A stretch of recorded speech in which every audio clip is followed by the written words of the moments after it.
Hi, இன்னைக்கு என்ன பார்க்க போகிறீங்கன்னா, பார்க்க சொல்லியே தெரிஞ்சிட்ருக்கோம். நான் என்னன்னு தம்ப்நெயிலே உங்களுக்கு தெரிஞ்சிட்ருக்கோம். ஒரு சூப்பரான மட்டன் பிரியாணி எப்படி பண்ணுறதுன்னு என்னோடய ஸ்டைலில் பார்க்கலாம் வாங்க. என்னோடய ஸ்டைலுன்றது இல்லை, ஆல்மோஸ்ட் எல்லாரோட ஸ்டைலும் இப்படி தான் இருக்கும். முக்கால்வாசி இந்த சீரக சம்பான்ற பிரியாணி மட்டும்தான் வேறு மாதிரி சேஞ்ச் ஆகும். நெக்ஸ்ட் என்னென்னமோ நிறைய வெரைட்டியாக பிரியாணி இருக்குது. எனக்கு தெரிஞ்ச பிரியாணியை நான் சொல்கிறேன். இது ரொம்ப நல்லா வரும், நல்லா டேஸ்ட்டாகவும் இருக்கும், சாப்பிட்றதுக்கு பொலன்னு ரொம்ப ரொம்ப நல்லாயிருக்கும். எப்படி பண்ணுறதுன்னு ஒரு ரிகேப் பார்ப்போம் வாங்க. ஃபஸ்ட்டு இந்த தம் உடைச்சது தான் காட்டிகிட்ருக்கேன். இப்படி தான் வந்தது. டம் உடைக்க சொல்ல செம்மையாக இருந்தது, சாப்பிட்றதுக்கு அவ்வளோ டேஸ்ட்டாக. ஒன்றுக்கு ஒன்று தான், 1 கிலோ ரைஸு 1 கிலோ மட்டன் இந்த மாதிரி தான் எடுத்து பண்ணது. ரொம்ப நல்லா இருந்தது, செம்ம டேஸ்ட்டு, என்ஜாய் பண்ணாங்க. நெக்ஸ்ட் வந்து எப்படி பண்ணுறதுன்னு பார்ப்போம். பாத்திரம் வச்சுக்கோங்க, நல்லா ஆயில் போட்டுக்கோங்க. ஆயில் கூட ஒரு கீ, ஒரு 1.5 ஸ்பூன் கீ போட்டுக்கோங்க. ஆயில் கொஞ்சம், கீ கொஞ்சம் போட்டுக்கோங்க. போட்டுட்டு நல்லா சூடாகட்டும்.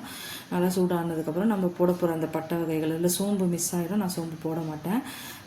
என்னென்ன போடுறேன்னா, நான் பட்டை, லவங்கம், ஏலக்காய், பே லீஃபு, அன்னாசி பூ, இவ்வளோ தான். இதுக்கு மேலே நான் எக்ஸ்ட்ராவாக கரம் மசாலா எதுவும் ஆட் பண்ண மாட்டேன். இந்த சோம்பு இதெல்லாம் நான் போட்டு பிரியாணி பண்ண மாட்டோம். பிரியாணிக்கு அது போட மாட்டாங்கன்னு தான் நினைக்கிறேன். பட் அந்த சீரக சம்பா பிரியாணிலாம் பண்ணுறாங்க இல்லையா, அதிலெல்லாம் போடுவாங்க, தொன்னை பிரியாணி இதிலெல்லாம். நெக்ஸ்ட் வந்து ஒரு 5 பச்சை மிளகா, ஒரு 1/2 கிலோ கிட்ட வெங்காயம்னு வச்சுக்கோங்களேன். 1/2 கிலோ இல்லை, ஒரு 400 கிராம் வெங்காயம் இருக்கும். போட்டு நல்லா இந்த மாதிரி ஸ்லைஸாக கட் பண்ணிட்டு நல்லா வதக்குங்க. பச்சை மிளகா, கரம் மசாலா, வெங்காயம் எல்லாத்தையும் நல்லா வதக்குங்க. வதங்கிட்டு வெங்காயம் நல்லா வதங்கினதுக்கப்புறமா அந்த கண்ணாடி பதம் வந்துடும் சொல்லுவாங்கள்ல, அந்த ஸ்டேஜ் வந்ததுக்கப்புறமா புதினாவும் கொத்தமல்லியும் நல்லா நறுக்கி வச்சுருக்கேன், பொடியாக அலசிட்டு அதை கொஞ்சம் போட்டுக்கோங்க. நல்லாவே ஒரு கைப்பிடிக்கு மேலே போட்டுக்கோங்க. போட்டுட்டு நல்லா சேர்த்து வதக்குங்க. ஆயிலே அதுவும் நல்லா வதங்கணும். நல்லா வதக்குங்க. நல்லா வதங்கினதுக்கப்புறமா நம்ம வந்து இஞ்சி பூண்டு பேஸ்ட் ஆட் பண்ணலாம். இஞ்சி பூண்டு பேஸ்ட்டு நான் வந்து ஒரு ஆழாக்கு ஒரு பெரிய டேபிள் ஸ்பூனுன்ற கணக்கில் தான் நான் போடுவேன் எப்பயுமே. அப்போ தான் நல்லா ஃப்ளேவர் கொடுக்கும். ஒரு 4 ஸ்பூன் போட்டுக்கோங்க. போட்டுட்டு நல்லா வதக்குங்க. இஞ்சி பூண்டு நல்லா வதங்கணும். அந்த ரா ஸ்மெல் போயிடணும். ரா ஸ்மெல் இருந்ததுனா தான் இந்த பிரியாணியோட அந்த டேஸ்ட் வந்து ஒரு மாதிரிலாம் பச்சை வாசனை வர மாதிரிலாம் இருக்கும். நல்லா வதங்கினதுக்கப்புறமா இஞ்சி பூண்டு, தக்காளி போட்டுக்கோங்க. தக்காளி போட்டு நல்லா வதக்குங்க. கொஞ்சமாக தக்காளி கொஞ்சம் முழுசாக அந்த பீஸ் மாதிரி தெரிஞ்சால் கூட ஒன்றும் பிரச்சனை கிடையாது. போட்டு நல்லா வதக்கிடுங்க. நான் குக்கரில் வந்து மட்டனை வந்து ஆல்ரெடி ஏற்றிட்டேன். குக்கரில் என்ன பண்ணேன், மட்டனை வாஷ் பண்ணிவிட்டு கொஞ்சமாக ஒரு 1/2 ஸ்பூன் இஞ்சி பூண்டு பேஸ்ட்டு போட்டுட்டு கொஞ்சம் மஞ்சள் பொடி, கொஞ்சம் சால்ட்டு போட்டு நல்லா ஒரு 1/2 டம்ளர் தண்ணி ஊற்றி ஒரு 4 விசில் வச்சு ஆஃப் பண்ணிட்டேன். மட்டன் ஆல்ரெடி வெந்துருச்சு. அது அப்படியே தான் இதில் நம்ம ஷிஃப்ட் பண்ண போகிறோம். இது டேரெக்டாக நம்ம மட்டனை வேக வச்சோன்னு வச்சுக்கோங்களேன், மட்டன் வேகத்துக்கு குறைஞ்சபட்சம் ரொம்ப நேரம் ஆகும். தண்ணியோட அளவெல்லாம் மாறி ஒரே டென்ஷன் ஆக்கிடும். அதனால தான் அந்த மட்டனை தனியாக வேக வச்சுருது.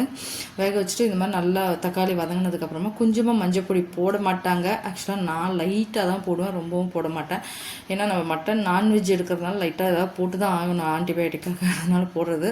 ஒரு 2 ஸ்பூன் வந்து சின்ன ஸ்பூனில் வந்து வெறும் மிளகாய் பொடி, காஷ்மீரி சில்லி பவுடர் 1 ஸ்பூன், கலருக்காக காஷ்மீரி சில்லி பவுடர் தான் போட்டுட்டு நல்லா மிக்ஸ் பண்ணுங்கள். இந்த டயத்தில் நான் வந்து தயிர் போட்டேன். அந்த வீடியோ எப்படியோ மிஸ் ஆகிட்டுருக்கு, எனக்கும் தெரியல. நான் இப்போ எடிட் பண்ணுறச்ச பார்த்தா எனக்கு கிடைக்கல அந்த வீடியோவை. எப்படி மிஸ் பண்ணிட்டேனா என்னன்னு எனக்கு ஐடியா இல்லை. தயிரும் போட்டுட்டு நல்லா வதக்கணும். வதங்கினதுக்கப்புறமா நல்லா அது பேஸ்ட்ரி மாதிரி வந்துடும். நான் உப்பும் போட்டுக்கோங்க. இந்த டைமில் எவ்வளோ உப்பு போடணுமோ அதை உப்பு போட்டுக்கோங்க. மட்டனில் ஆல்ரெடி கொஞ்சமாக உப்பு போட்டு தான் வேக வச்சுருக்கோம். ஏன்னா மட்டனில் உப்பு இல்லாமல் போயிடும் இல்லைன்னா, அதனால் இந்த மாதிரி நல்லா வதக்குங்க. இப்போ தயிர் போடணும். ஆக்சுவலாக தயிர் போட்ட வீடியோ மிஸ் ஆகிடுச்சா என்னன்னு எனக்கு தெரியல. நான் தயிர் போடாமல் பிரியாணி பண்ண மாட்டேன். ஒரு 1/2 கப்பு தயிர் போட்டுப்பேன். போட்டுட்டு நல்லா வதக்குங்க. வதங்கினதுக்கப்புறமா நம்ம இது மட்டன் பீஸை மட்டும் எடுத்து போட்டு கொஞ்சம் அந்த மசாலாவில் வதக்கிட்டு அந்த தண்ணியும் அதிலே ஊற்றிடுங்க. அந்த தண்ணியும் நம்ம கணக்கு எடுத்துக்கணும். அதனால தான் ஃபஸ்ட்டு நான் மட்டன் பீஸை போட்டுடுறேன். நெக்ஸ்ட் வந்து அந்த தண்ணி எவ்வளோ இருக்குதுன்னு பார்த்துக்கோங்க. பார்த்துட்டு 1க்கு 1.5 ரேஷியோவில் நான் கணக்கில் வந்து தண்ணியை ஊற்றிட்டு அப்படியே கொதிக்கணும். தண்ணி கொதித்ததுக்கப்புறமா 1 மணி நேரமாவது பாசுமதி ரைஸ் ஊறணும். ஊறின அரிசியை எடுத்து இதில் தண்ணி நல்லா கொதித்ததுக்கப்புறமா அரிசியை போட்டுட்டு நல்லா அப்படியே கொஞ்சம் மூடிடுங்க. கலரி விட்டுட்டு எல்லாம் கலர்னோன்னா தண்ணி அது வந்து வத்திரும். சாதம் வந்து வெந்துடும், தண்ணியை ஃபுல்லாக இழுத்துரும். இப்படி நம்ம தள்ளினோம்னா தண்ணி லைட்டாக கசிஞ்சால் போதும். அந்த டயத்தில் நம்ம டம் போட்டோம்னா போதும். டம் போடுறதுக்கு முன்னாடி புதினா கொத்தமல்லி மேலே தூவிட்டு நெய் 1 ஸ்பூன் போட்டுட்டு ஒரு துணியை போட்டுட்டு மூடி வச்சு அப்படியே டம் போட வேண்டியது தான். இது வந்து ரொம்ப சிம்பிள் ப்ராசஸ் மாதிரி தான் தெரியும். சிம்பிள் ப்ராசஸ் தான். ஒரு சிலருக்கு வந்து அது உதிரியாக வராது. தண்ணி பிரச்சனையாக இருக்கும், ஓவர் குக்குட் ஆகிட்டுருக்கும், ஓவர் டம் ஆகிட்டுருக்கும். டம் வந்து 20 மினிட்ஸ், அதுக்கு மேலே டம் வைக்கக்கூடாது. ஆஃப் பண்ணிடணும், இல்லைன்னா அடியில் தீஞ்சிரும். அதனால் சொல்கிறேன். இந்த மாதிரி நல்லா வந்துடும் கலர்ஃபுல்லாக. பாருங்கள், இந்த மாதிரி எண்ணெய் பிரிஞ்சிடும். ஆல்ரெடி பிரிஞ்சதுக்கப்புறமா இப்படி கொதி வரும் பாருங்கள். நம்ம எண்ணெய் மட்டன் நம்ம ஆல்ரெடி வேக வச்சுட்டோம், அதனால கொதிக்க சொல்லவே ரைஸையும் போட்டுட்டு மூடி வச்சோம்னா நல்லா வெந்துடும். நல்லா அந்த தண்ணி தள்ளோம்னா தண்ணி கொஞ்சமாக அப்படி கசிஞ்சு வரணும் வெளியில், அவ்வளோதான். ஏன்னா ரைஸ் தான் இருக்கணும் முக்கால்வாசி. அந்த மாதிரி பார்த்துக்கோங்க. டம் போடுறதுக்கு முன்னாடி போட்டு நல்லா ஒரு துணியை போட்டுட்டு அதுக்கு மேலே ஒரு பிளேட்டை வச்சுட்டு துணியை தூக்கி மேலே வச்சுட்டு ஒரு பெரிய கல் வச்சுருக்கோம் இதுக்குன்னே. நாங்கள் அந்த கல்லை தூக்கி அதை தலையில் வச்சுட்டு ஒரு 20 மினிட்ஸ் கழித்து ஆஃப் பண்ணிட்டோம்னா சூப்பரான ஒரு டம் பிரியாணி ரெடி. நீங்கள் அழகாக ட்ரை பண்ணி பாருங்கள். இது வந்து போன வாட்டி நான் ஒரு பிரியாணி போட்டிருப்பேன் ரெசிபி. அது வந்து வடி பிரியாணி. அது அரிசியை வடித்து அதில் போடுறது. அது வேறு ஸ்டைல். அதுவும் ஒரு டேஸ்ட் கிடைக்கும்.